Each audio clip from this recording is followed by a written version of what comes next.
Hey y'all. Thought I'd pop in here and just shoot the shit a little bit, free form, on the U.S. election. I was just on Instagram. And I follow Glennon Doyle, and she's an author and has been writing a lot of really cool stuff just about her life and her journey and her latest book and all that stuff. And there's a lot I really appreciate about her and people like her. Hi, Brigitte. But so I tend to follow people that are like, carving their own path and like not afraid to, hey, talk about it and be that and all that. So anyway, she was tapping in with everybody and talking about the U.S. election. And the thing that she started talking about was like, if any of you are sad about the amount of people that have turned out to vote for Trump, I get it. And she was sad too. And I haven't really spoken about the US election. I haven't really spoken much about politics. Gary Douglas, hey Ivanka, got on Facebook and was brave enough to just go, I want something different for our country. If you want to contribute with me, let's contribute to Biden's campaign. And I contributed. And I also did a post about don't be a cunt, because there were so many people that took that post and showed their cunt started showing. And that's about the extent of what I've said about this. But I have just a very, very, I guess I wanted to contribute to you guys my very different point of view, and also some tools that if you are struggling or doing any, like if you've got any shit going on around this world change, that maybe this will contribute something. One of the things that has consistently run through my world since it occurred happened in a Maestro class. The very, very first Maestro class that Dane here ever had was, I think, 5 or 6 years ago now. And I was a pretty new facilitator. So I'd just become a certified facilitator, and then Dane created the Maestro class. And I had just spent a ton of money on classes to become a certified facilitator, and I didn't really have the money for Maestro, and I needed like 7 more classes to meet the prereqs, and so it was a big ask. But I did it. I created it, and I basically like rolled into the Maestro class with like my hair on fire and $5 to my name. It was bad. Great. It was great though. And it was such an amazing energy in that first Maestro class. I've never seen anything like it since. It was the sense of the reconvening of the college of expanded awareness. And if you don't know what that is, I really recommend that you buy Beyond the Utopian Ideal and read about the Golden Planet. But we were sitting in that room, and I just knew that it was like I was in the room that I'd known I needed to be in for lifetimes. And I just felt so honored to be there. And so, access classes are freeform, and you can ask your questions and anything can show up. And so we were starting out the morning. We were all just like, I wonder where we start with this conversation. Well, here we all are. And now what are we, where are we going? And so everybody does the best they can. And a few people got up and started asking questions, but the energy was really kind of doing thud and then thud and then thud, and we're all kind of sitting there wondering the same thing, but not really having the language for it, and kind of going, gosh, what else is possible? What else?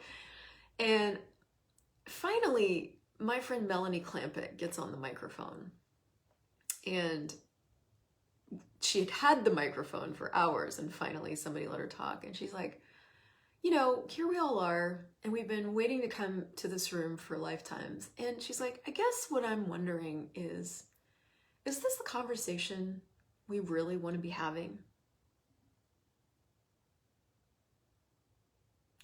And I've never forgotten that.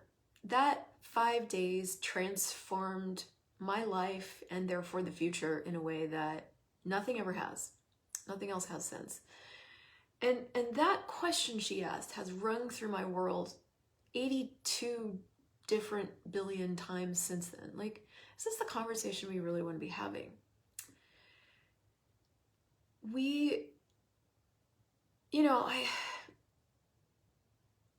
I change and grow and morph around this contributing to the earth and, you know, being the gift that I am all the time. You know, I post it on Facebook. I'm not super quiet about it. You guys, if you tap in, sort of get it, where whatever you hear the ebbs and the flows and the changes. But I haven't really talked a lot about what I get about the gift that we all are and the planet that we can choose and create that has nothing to do with the US president. Now, there's actions we can take, you know, like, and we need to be aware. Like, it's time. If there ever was a time to be aware, now's the time. You know, if there's anything about awareness that, you know, is interesting to you, now's the time to like deepen that. You know, why? Because everything goes in cycles. The earth goes in cycles. You know, food, when you're growing it, goes in cycles. Everything goes in cycles. Our body is cyclical, and there are some parts of a cycle that are more intense than other parts. You know, like the earth is not an unchanging thing, it's an ever-changing thing, and it changes in all kinds of ways. It changes with earthquakes and tsunamis and tornadoes, and it responds to things like fracking and underground bombs, and, you know, it's constantly changing, and in its cycles, some are more extreme than others. We're heading into winter here in Canada, and winter up here can get really extreme, but it's only extreme for it's extreme for a bit, and you need to have the right clothes, because it's like -40 extreme. Not everywhere, but like it can get really extreme, and if you're doing unawareness about winter, you're gonna be fucking cold, right? So we're in an extreme cyclical change. And if we choose to do unawareness with this, and we choose to not cultivate the gift that we are, and the awareness that we have, and the leadership ability that we have, then we will be an essential piece of what could create a totally different possibility that just is not there. And the more of us that are willing to take up the power of who we truly are, explore what that even is, you know, choose the exertion required to develop those muscles of knowing and perceiving and being, and, you know, the more we have a different possibility with the earth is going to go on. Like, you know, I hear people talking about saving the earth and saving the planet. This is not about saving the planet. The planet's going to be fine. The planet's going to do what it needs to do to create something different. That's it. It's going to do what it does. You know, like, it's done ice ages and total decimation of species. It's started over I don't even know how many times. The planet will be fine. We will be missing. At some point, you know, the planet's going to readjust, and the thing that's going to disappear from the planet is species, and we are one of those species, and right now we are overpopulating this place. And if you guys haven't watched David Attenborough's documentary on a life on this planet, it's fucking so good and so true, and I really recommend it. So I look at all that, right? Like, we've got the US election going on, which is going to determine, you know, the most publicly influential country in the world's leader for the next 4 years. And yes, that will change things for sure. You know, if Trump wins, that's a different future than if Biden wins. And what is even greater than that? Like, and this is really what I sit with every single day. I look at this, you know, it's like, what can I choose today that I haven't chosen yet? What leader am I that I haven't chosen to be that I can choose to be now? What choices can I make for a different future? And I guess the third or 82nd part of this conversation that I just want to riff on, since we're all here together, is we are energetic beings. And I am getting that all the time, right? Like, you guys know I'm a new Talk to the Entities facilitator. Like, this, you know, learning about and exploring and diving into my capacities with the spirit world is giving me information about my capacities as a being that I've never had before. And that's a different live. I have a free group on Facebook if you want more information about that. Talk to the Entities with Christel.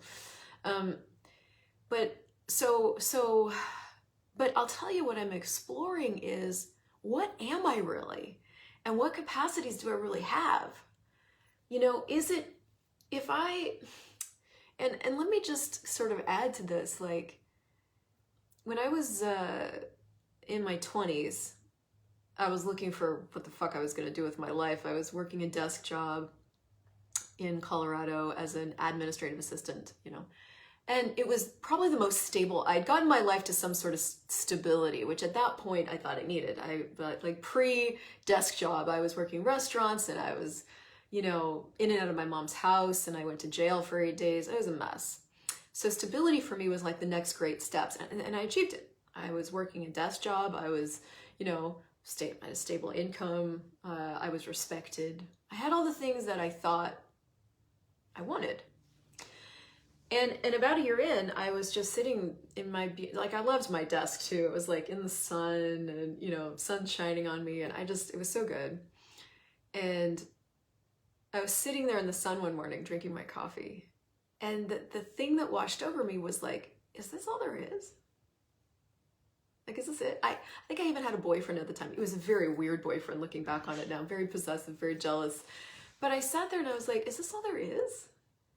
And I felt like empty. Like, there just has to be more than this. And I had spent a lot of my life up to that point really, you know, wanting to be greater. And there was a lot of conversations in my family about, you know, wanting to help the world and serve. And so I had a lot of that kind of running through my world anyway. And then I got to what everybody else seemed to be happy with, which was normal. And I was just like nonplussed. It's kind of like, is this it? So at the time, I was going to church kind of on and off, and I ran into a guest pastor at the church that I was going to, and he's so cool. Jim Richards in Huntsville, Alabama, so cool. He came and spoke, and at the time, he blended together a bunch of worlds that I'd never, you know, seen blended before, and it was so light, and what's light for you is true for you, you know. So anyway, I just ate up what he was talking about, and I found out he had a school. Long story short, I found out he had a school, and I could go into all of that. It's such a fucking epic story. This was such a game-changing choice for me, but I ended up choosing it and making my way down there, and I went to school there. One of the studies that I got into a little bit was the study of Tao, which, and it wasn't an extensive study by any chance, but my friend Nan Ding in China is another facilitator, and I just saw that she did a video on this, and she used to study it extensively. So if you're interested in this, you can go find her stuff. But I did enough to get that the study of Tao is the study of what it is. What is it? What is it actually? How do things actually work? And if you read any of the Tao books, or the Tao, which has been translated numerous times, has different iterations, you notice that, like, Taoist monks would actually sit for months, I'm butchering this, but for long stretches of time, and just observe, like, the grass near the water. Like, how does this work? How does grass function? How does water function? How do things actually function? And that has just stayed with me forever. In fact, so that was in my mid-20s, and then life happened. I got married. I dropped what I was studying with, you know, Jim in favor of the next iteration of my journey.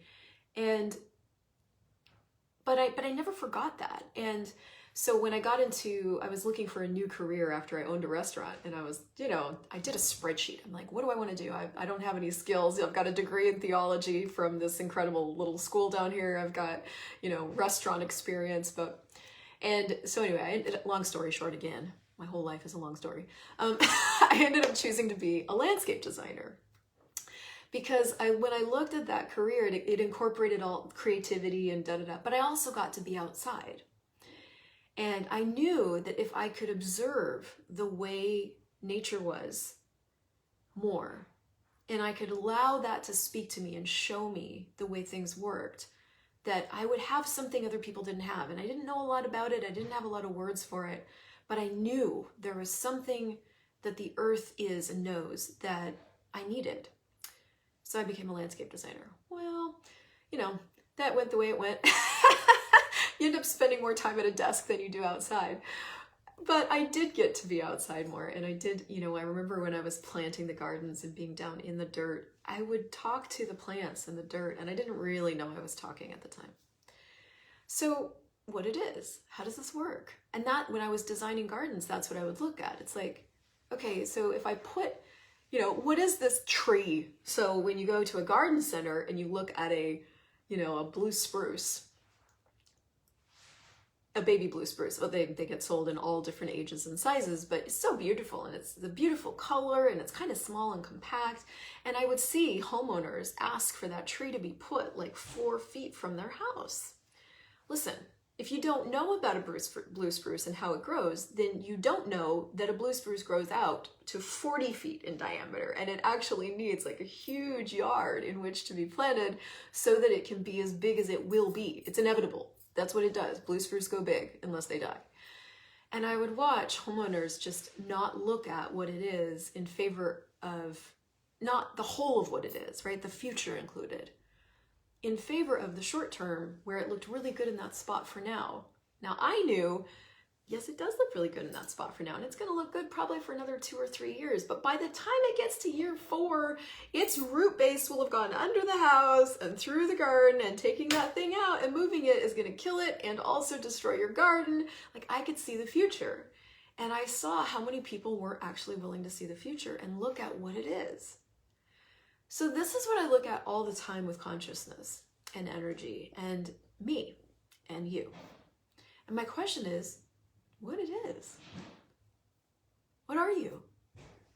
What abilities energetically do you have that maybe you haven't claimed yet? And here's why I think this is so important, and I'll circle it back around to the US election. All of us are contributing in some way to an energetic reality all the time, including Trump, including Biden, including all these people, right? All the people in the US, all around the world. Everybody contributes something. Everything that gets contributed contributes to greater realities in one way or another, right? We're either creating a greater reality of fear, a greater reality of anxiety, a greater reality of worry, a greater reality of stress, a greater reality of judgment. Or we're creating a greater reality of allowance. We're creating a greater reality of true peace, the peace that comes from knowing and being and receiving. We are all contributing to that. And we do it, really in our moments. And that's when Gary talks about having a new choice in every 10 seconds. It's like you can choose to judge and in the next moment choose to be an allowance. And, so we're all contributing. We are also have the ability to create with energy. So it's that sort of, there's this passive contribution, and then there's an aggressive, assertive, actionary contribution that we can be energetically. And I think for me, that's been the ability that I have that I haven't used the most. I mean, I probably use it more than I know because I am a facilitator. So, but that's what I've been exploring. It's like, and also this, that when you choose something, you create it. That's it. When you choose it, you create it. So when you choose to have a world beyond judgment, you create it. And what's left is to actualize it, institute it, make it a reality, right? Not from force, but from choice. And, you can go into any of my other videos. I talk about choice all the time. So it's like, well, if I choose this, what will my life be like in 5 years? Yes or no? Yes. Okay, go that direction. That's what will guide you into the institution of what you've chosen. But my question is, another question is, what world have you not chosen? That if you chose it, could be a possibility here. If we only ever use our power and this potency that we are to fight against, we will lose out on the world we could have. If we instead recognize that fighting against, resisting, got us here. It did.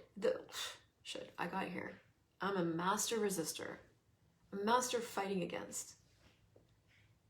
I recognize that. But what I recognize underneath that is the power that I am. That I've used so far to do that. That I can now use to create a different world. And you just have to let go of everywhere you've decided you can't be that. If you want something different. If you're just not satisfied with what we're creating here. And I know I'm just never satisfied. And that's the gift of me. And is that the gift of you? I'm never satisfied.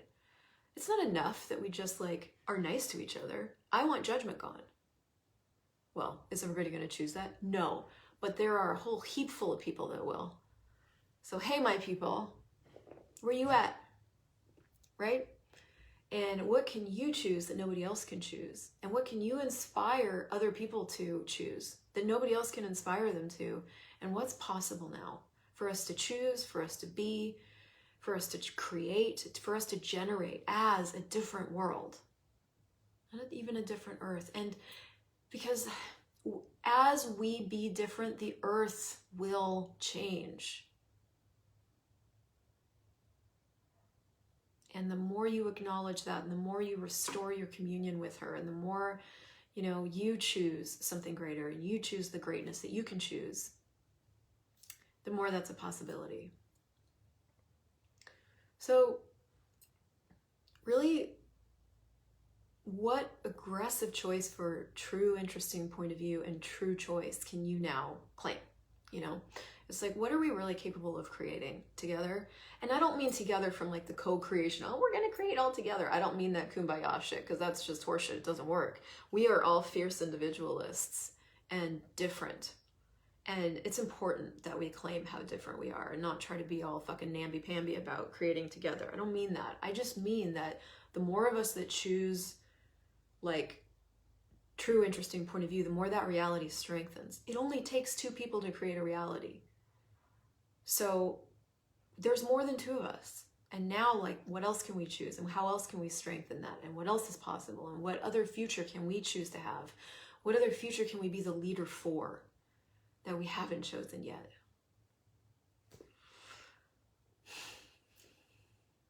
I think I got it all out of my system. So thanks for hanging out. And if you share it, if you liked it. Let's see what's possible. Let's see what's available.